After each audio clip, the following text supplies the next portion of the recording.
बोलिए सदगुरुदेव भगवान की, बोलो गंगा मैया की, श्यापति रामचंद्र के। तो उपस्थित मेरे भाइयों, अतिथियों और भक्तजनों और गुरुदेव के भक्तजनों और भगवान के भक्तजनों, आप सबको प्रणाम और आप सबको प्रणाम। और एक छोटा सा विषय, थोड़ा जल्दी से उसको विचार कर लें। वीडियो छोटा बनाना है, चाहिए, लंबा नहीं बनाना चाहिए। राहुल जी और पंडित जी, मतलब हमारी क्या नियति है मिस्टर सर्वजीत जी, क्या भयंकर नियति है इंसान की।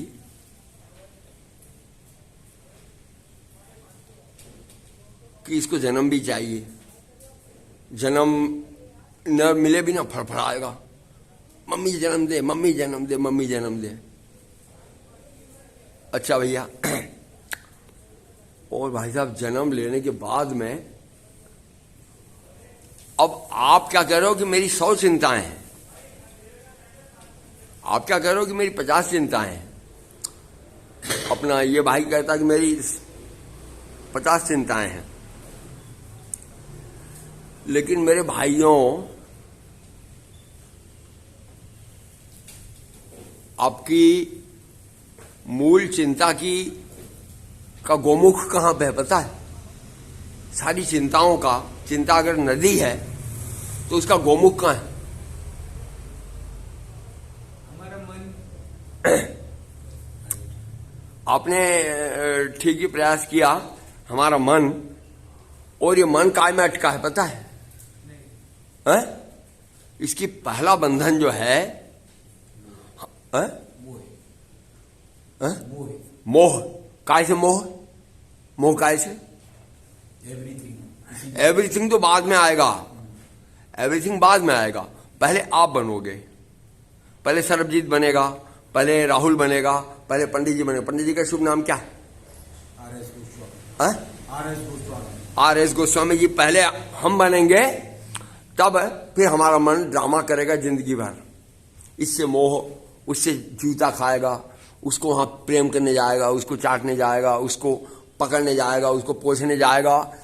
ये हमारा मन के, और फिर तो दुखों की गंगा बहेगी। पर वो उसका गोमुख कहां है? गोमुख, उसका गोमुख है जो पंडित जी ने अभी लाइन बोली कि क्षिति जल पावक गगन समीरा। क्षिति जल पावक गगन समीरा। क्षिति का अर्थ धरती है ना?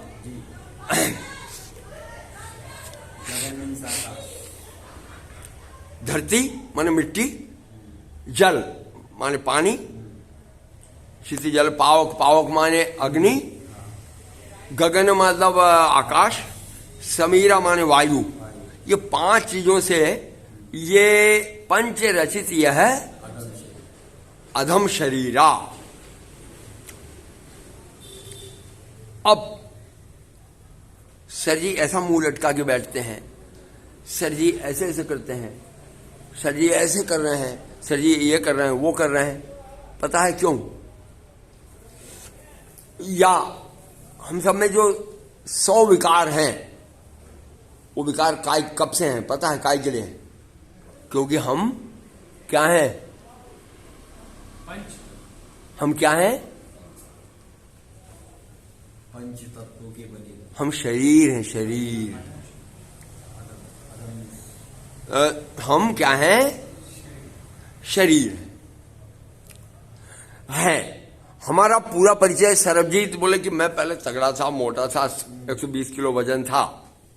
किसका? मेरा। तू कौन भाई? मैं शरीर।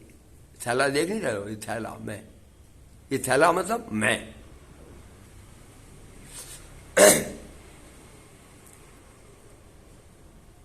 वो भाई कह रहा कि मैं थोड़ा दुबला हो गया हूं, मैं ये हो गया हूं। कौन? मैं, ये थैला। ये थैला। सच्चाई ये है कि तुम थैला नहीं हो। न मेरी बातें सुनते समय पंचरचित यह अधम शरीर। अधम मतलब जड़, जिसमें कोई जान नहीं है। अधम जिसमें कोई जान नहीं है। जैसे ये मुर्दे खाते हैं, शमशान के ये वासी मुर्दे खाते हैं। और एक बात गोपाल, आज एक और बात विचार में आई कि अभी आप मेरे को छू के बैठो, I can touch you, you can touch me, no problem. और गोपाल मतलब जैसे ही, अच्छा अभी आप छूओगे मेरे शरीर को, नो प्रॉब्लम, किसी को कोई प्रॉब्लम नहीं। और जैसे ही सर मतलब ये शरीर में रहने वाला मैं निकला,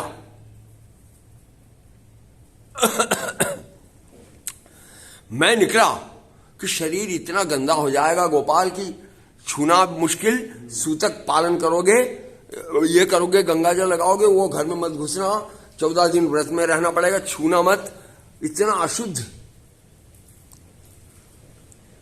अशुद्ध हो जाएगा ये शरीर।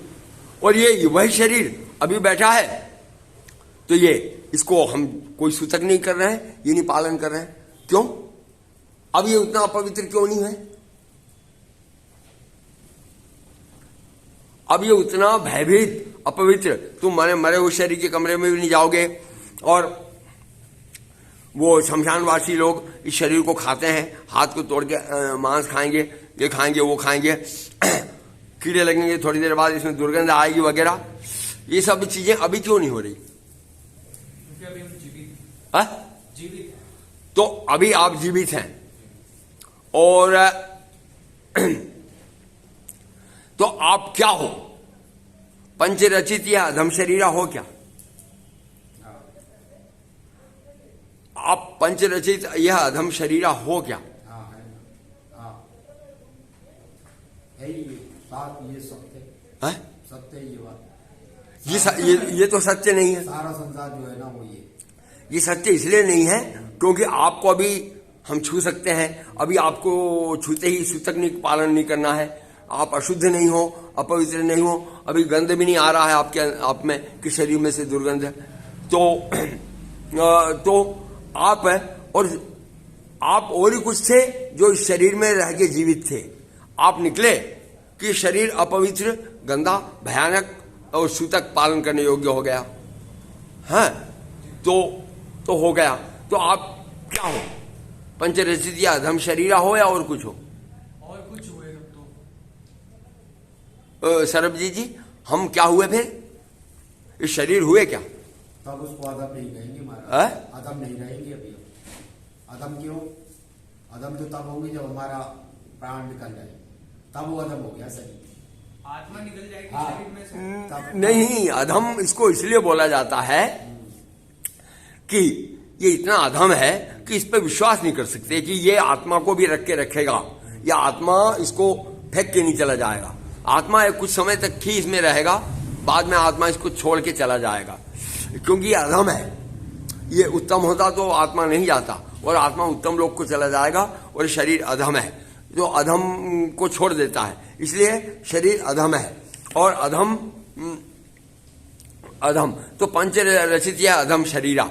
तो मेरे भाई साहब, हमारे सारे दुखों की जड़ यहां से शुरुआत हो रही है। नाक में पैं, गले में पेट में दर्द, पेट में गैस, मलद्वार में पाइल्स, वहां पे भगंदर, वहां पे बाल काले, वहां पे मैं मोटा, मेरा वजन बढ़ गया, मेरा पसीना नहीं निकल रहा है, मेरा 100 बीमारियां मेरा, क्योंकि मैं क्या हूं?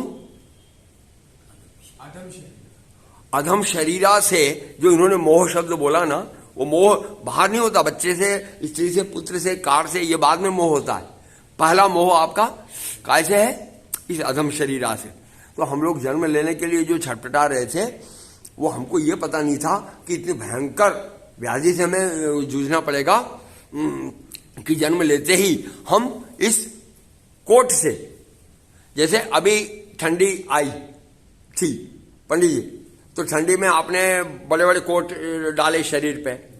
अब कोट, अब जैसे ही आपकी अब गर्मी आ गई, अब गर्मी आई तो आपने क्या किया, जैकेट निकाला, कोट निकाला, जैकेट निकाला। अब आप अब 1 मिनट के लिए यह जो शरीर रूपी जैकेट है, कोट, इसको निकाल दो, इससे अलग हो जाओ। इस शरीर रूपी जैकेट को जैसे कोट निकाल के फेंका, जैकेट निकाल के फेंका, कुछ क्षण के लिए विचार करो कि मैंने ये शरीर रूपी आंत, हड्डी, मांस वाला जो ये कोट है इतना मोटा, ये कोट को भी निकाल के फेंका। अब आप क्या बच गए? अब आप जो बच गए ये हो आप अधम शरीरा नहीं हो। अधम शरीर से तो मोह करके मैं मेरे को 100 बीमारियां, मेरे को लाइक नहीं करती, मेरे को डिसलाइक करती है, मेरे बाल काले हो गए, मेरी ये हो गया, मेरे बाल सफेद हो गए, मैं काय से मैं? अधम शरीरा से। अधम शरीरा 50 साल का है, 60 साल का है, तो भूत प्रेत के शरीर होते हैं क्या? नहीं। गोकर्ण जो था भागवत में, गोकर्ण धुंधकारी जब गए गोकर्ण के घर में, तो वो धुंधकारी क्या कर रहा था पता है? कभी भेड़ा बन रहा है, कभी हाथी बन रहा है, कभी मगरमच्छ बन रहा है, कभी शेर बन रहा था। ऐसा क्यों कर रहा था पता है? क्योंकि उसका शरीर था ही नहीं। भूतों प्रेतों का शरीर नहीं होता, पितरों का भी शरीर नहीं होता। तो और इंसान का शरीर होता है। बड़े भाग वो मानुष तन पावा, सुर दुर्लभ श्रुति संतन गावा। पर भाई साहब ये बड़े भाग तब होंगे जब आप इस शरीर से अलग होना सीख जाओ, इस शरीर को एक खोल मानना सीख जाओ, इसको कोट की तरह अलग रखना सीख जाओ। भूत प्रेत पितर भगवान देवी देवता इनके भी शरीर नहीं हुआ करते। तो हम जब तक इस शरीर रूपी मोह से, शरीर रूपी क्लेश से, शरीर रूपी कीचड़ से, शरीर रूपी मोह के, क्या शब्द बोला मैं, गंगोत्री का क्या, गोमुख, मोह के गोमुख से हम जब तक मुक्त नहीं होते ना, हमारी दुखों की नदी, दुखों की गंगा, दुखों का सागर, दुखों का सरिता कभी समाप्त नहीं होगा। क्योंकि ऑलरेडी मोह, क्लेश और दुख तो ये शरीर से हमारा जुड़ाव है। 100 बीमारी तो हमारे शरीर से ही है। दांत में दर्द है, मूछ में ये प्रॉब्लम है, आंख में ढंग से दिखता नहीं, कान खराब है, गले की आवाज निकलती नहीं, टांग ये हो गई है, जाम हो गई है, पेट साफ नहीं होता। 100 बीमारियां लेकर के हम जीवित, किसको? मेरे को मतलब आपने पूरा पक्का तय कर लिया कि मैं क्या हूं? मैं शरीर हूं। और सच्चाई देखने को जब जा रहे हैं तब क्या मिल रहा है? आप शरीर नहीं हो। तो भाई साहब हम इतना बड़ा धोखा अपने बाप से करेंगे, अपने गुरु से करेंगे, अपने आप से करेंगे, अपने संसार से करेंगे, कि मैं ये मान लूं कि मैं फोन हूं, या मैं डब्बा हूं, या मैं कंबल हूं, ऐसा मान लूं, तो ये धोखा हमें कितना सुख देगा। हम एक झूठ को अडॉप्ट करके कब तक सुख पाएंगे बोलो? तो हमें भैया, और ये बहुत कठिन बात है, ये छोटी मोटी बात नहीं है, शरीर से अलग हो जाना। और ये पूरा का पूरा भारतवर्ष और विश्व के 100 में से 99.5% लोग इसी व्याधि में ग्रसित है। मैं केविन, मैं वो, मैं अलेक्जेंडर, मैं ये शरीर से। और शरीर से जब तक मोह है हमारा, शरीर जब तक हम हैं, तब तक हमारे दुखों की गंगा को कोई नहीं हटा सकता। क्योंकि आज खुजली बंद करो, कल दांत हो जाएगी, दांत बंद करो, कल चोट लग जाएगी, चोट बंद करो, कल नाखून निकल जाएगा, नाखून निकालो, कल बाल पक जाएंगे। शरीर तो ये तो दुख मात्रम, सर्व दुख मात्रम है।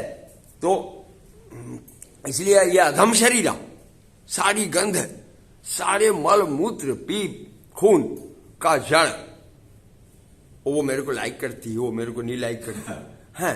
कितना बड़े कंफ्यूजन में ये पूरा वर्ल्ड जी रहा है। छोटी सी घटना है यार, है ना। अब तो भगवान को बाद में पाने जाना सरबजीत जी, और हिमालय पर वहां और शंकर जी के वहां पानी बाद में चढ़ाने जाना। पहले जो घर की समस्या है, जो हाथ में रखी हुई समस्या है, आओ हम इसका विश्लेषण करें और इसको जो है कि यार इससे मुक्त होने के लिए रोएं, सिर पीटें, गुरुओं के पास जाएं, संतों के पास जाएं, राम राम करें, गंगा में नहाएं, धर्म करें, सिर नीचा करें, उल्टा करें, जो जो हो सकता है वो हम इस भयंकर बीमारी से छूटने के लिए कोशिश करें। बोलो सियापति रामचंद्र।